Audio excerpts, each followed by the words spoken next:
tu as sauté trop vite sur ton clavier et tu t'es précipité pour écrire un commentaire hors sujet à ma vidéo initiale.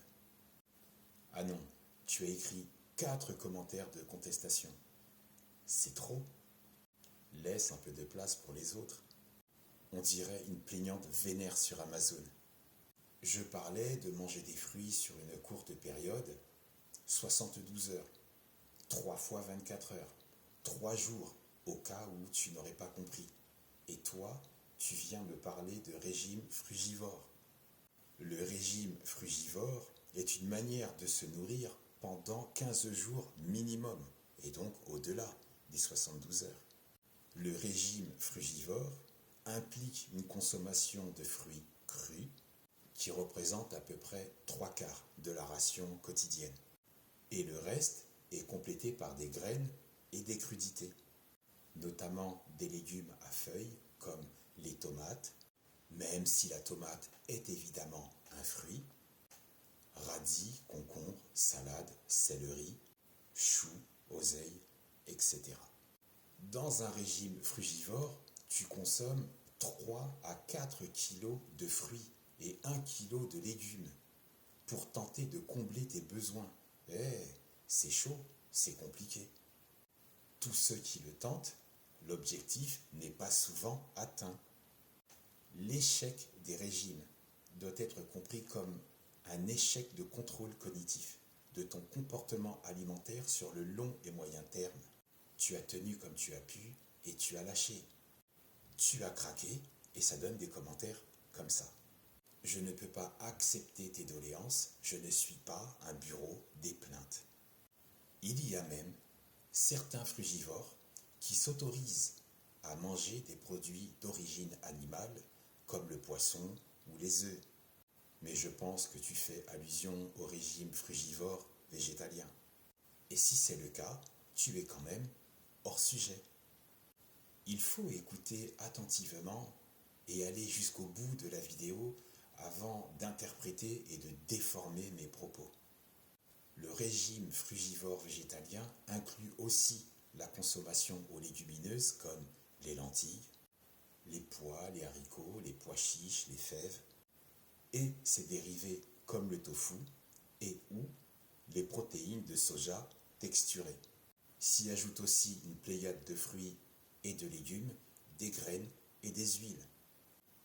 Donc, aucun rapport avec la vidéo que j'ai publiée.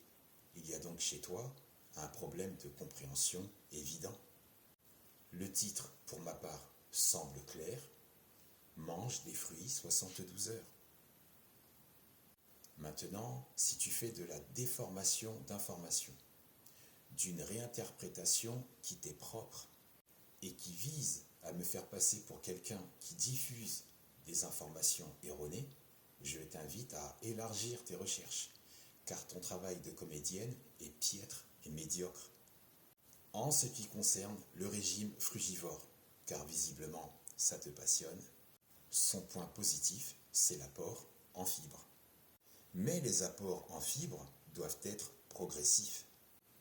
Ton organisme n'apprécie pas une introduction exclusive et brutale de fibres pendant 15 jours.